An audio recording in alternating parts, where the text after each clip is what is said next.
అభ్యాస్ పాఠశాల ప్రత్యేకత విద్యార్థులకు అగ్ని ప్రమాద భద్రతపై ప్రాయోగిక శిక్షణ. వికారాబాద్ జిల్లా తాండూరు విద్యార్థులు సమగ్ర అభివృద్ధికి కట్టుబడి ఉన్న తాండూరు అభ్యాస్ పాఠశాల మరోసారి తన ప్రత్యేకతను చాటుకుంది.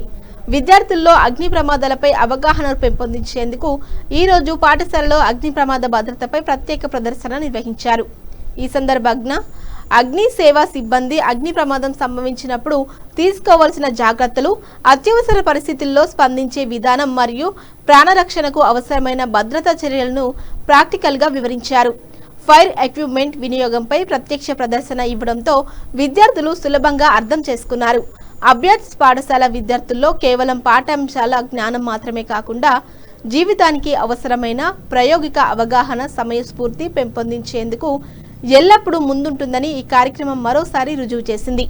విద్యార్థులు ఈ కార్యక్రమంలో చురుకుగా పాల్గొని అత్యవసర పరిస్థితుల్లో ఎలా స్పందించాలో నేర్చుకొని విలువైన అనుభవాన్ని పొందారు. ఈ కార్యక్రమాన్ని విజయవంతంగా నిర్వహించడంలో సహకరించిన అగ్ని సేవా సిబ్బందికి అభ్యాస్ పాఠశాల యాజమాన్యం హృదయపూర్వక కృతజ్ఞతలు తెలియజేసింది. ఇంకా మా ఇళ్ళలో ముసలి వాళ్ళు వాళ్ళు చుట్టాలు బీడీలు లాగి వాళ్ళకి ఎన్నో పడేస్తే అక్కడే పడేస్తాం. అది కూడా దీంట్లో వండుకొని అట్లా కూడా ఫైర్ అవుతుంది. తర్వాత ఏదైనా కట్టెలు అలా ఉన్నాయి ఒకరిని ఒకరు కాల్చుకోవడం, తర్వాత పిడుగులు వాడి కూడా అలా ఫైర్ అవుతుంది. ఫైర్ చేసిన విధంగా ఫైర్ అయ్యింది అనుకోండి, నువ్వు అది అయిపోయిన దగ్గర సిలిండర్ వేరే అవకాశం ఉండదు. సిలిండర్ ఎప్పుడు వెళ్తుంది అంటే మీకు డౌట్ మంచిదే. ఇప్పుడు సిలిండర్ ఇట్లా మండినప్పుడు పక్కన ఫర్నిచర్ వేరే వస్తువులు ఉంటాయి, ఇది దాన్ని అంటుతుంది. అది అంటినప్పుడు ఏమవుతుంది, దీని ఫైర్ తక్కువ అవుతుంది, అది లేస్తుంది. ఇక అది ఫైర్ ఎక్కువ అవుతుంది. ఫైర్ ఎక్కువైనప్పుడు ఏమవుతుంది, ఇనుము కూడా హీట్ అయిపోతుంది.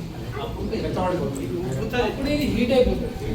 అప్పుడు ఇది హీట్ అయినప్పుడు ఇది కోల్పోతుంది. కోల్పోయినప్పుడు దీని లోపల ప్రెషర్ ఉంటుంది. ఏది మనం బార్తో చూపిస్తుంది. ఆ బార్ ప్రెషర్ దీని లోపల ఉన్నప్పుడు కొంచెం కూడా ఇది మెత్తబడినప్పుడు పగులుతుంది, బ్లాస్ట్ అవుతుంది. అందుకే ఇది ఓపెన్ ఉన్నప్పుడు ఏం కాదు. అగర్ ఇది ఇప్పుడు ఏదైనా ఫైర్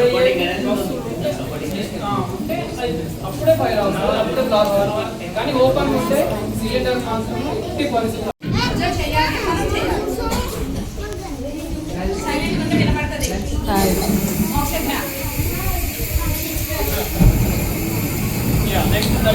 కూడా మనం ఏం చేస్తున్నాము, జస్ట్ ఆక్సిజన్ ఆపుతున్నాం. ఆల్రెడీ హీట్ ఉంది, ఇంతకుముందు మంట మండడానికి గాలి ఉంది, దీంట్లో ఉన్న ఫ్యూల్ ఉంది. ఆ మూడు ఈక్వల్ ఉన్నప్పుడే మంట మండింది. మనం మంట ఆపాలంటే ఆ మూడులో ఏదో ఒకటి డివైడ్ చేసినా కూడా మంట మండదు. అర్థమైందా? ఇప్పుడు ఒక చేతిలో కట్టెలు ఉన్నాయి, ఒక చేతిలో హీట్ ఉంది. హీట్ అంటే మంట చిన్న లైట్ ఏదన్నా, దానికి తోడుగా గాలి ఉండాలి. గాలి ఎట్లుండాలి, ఈ రెండుకు సరిపోయే విధంగానే గాలి ఉండాలి. ఇప్పుడు ఎగ్జాంపుల్గా మన ఇంట్లో దూలం ఉంది, గాలి ఉంది, మన మగ్గి పుల్లతో అంటే దూలం మంటుందా? నువ్వు 100 పుల్లలు పెట్టినా ఒక్క దూలం మంటుతుందా? దానికి ఏం తక్కువ ఉంది, ఈక్వల్ హీట్ లేదు. ఈక్వల్గా దానికి సరిపడేంత హీట్ లేదు కాబట్టి మండట్లేదు. గాలి ఉంది, ఫ్యూల్ ఉంది, కట్టె ఉంది, కానీ హీట్ లేదు. అంటే ఏదైనా కూడా ప్రకృతి సమాంతరంగా ఉంటుంది అన్నమాట. అన్ని సమానంగా ఉన్నప్పుడే ఫైర్ అవుతుంది. ఏది ఎక్కువ ఫైర్ చేసిన విధంగా ఫైర్ అయ్యింది అనుకోండి, నువ్వు అది అయిపోయిన దగ్గర సిలిండర్ వేరే అవకాశం ఉండదు. సిలిండర్ ఎప్పుడు వెళ్తుంది అంటే మీకు డౌట్ మంచిదే. ఇప్పుడు సిలిండర్ ఇట్లా మండినప్పుడు పక్కన ఫర్నిచర్ వేరే వస్తువులు ఉంటాయి, ఇది దాన్ని అంటుతుంది. అది అంటినప్పుడు ఏమవుతుంది, దీని ఫైర్ తక్కువ అవుతుంది, అది లేస్తుంది. ఇక అది ఫైర్ ఎక్కువ అవుతుంది. ఫైర్ ఎక్కువైనప్పుడు ఏమవుతుంది, ఇనుము కూడా హీట్ అయిపోతుంది. అప్పుడు ఇది హీట్ అయిపోతుంది. అప్పుడు ఇది హీట్ అయినప్పుడు ఇది కోల్పోతుంది. కోల్పోయినప్పుడు దీని లోపల ప్రెషర్ ఉంటుంది. ఏది మనం బార్తో చూపిస్తుంది. ఆ బార్ ప్రెషర్ దీని లోపల ఉన్నప్పుడు కొంచెం కూడా ఇది మెత్తబడినప్పుడు పగులుతుంది, బ్లాస్ట్ అవుతుంది. అందుకే ఓపెన్ ఉన్నప్పుడు ఏం కాదు. అగర్ ఇది ఇప్పుడు ఏదైనా ఫైర్ ఉంటే అప్పుడే ఫైర్ అవుతుంది, అప్పుడే బ్లాస్ట్ అవుతుంది. కానీ ఓపెన్ ఉంటే సిలిండర్ మాత్రం ఎట్టి పరిస్థితి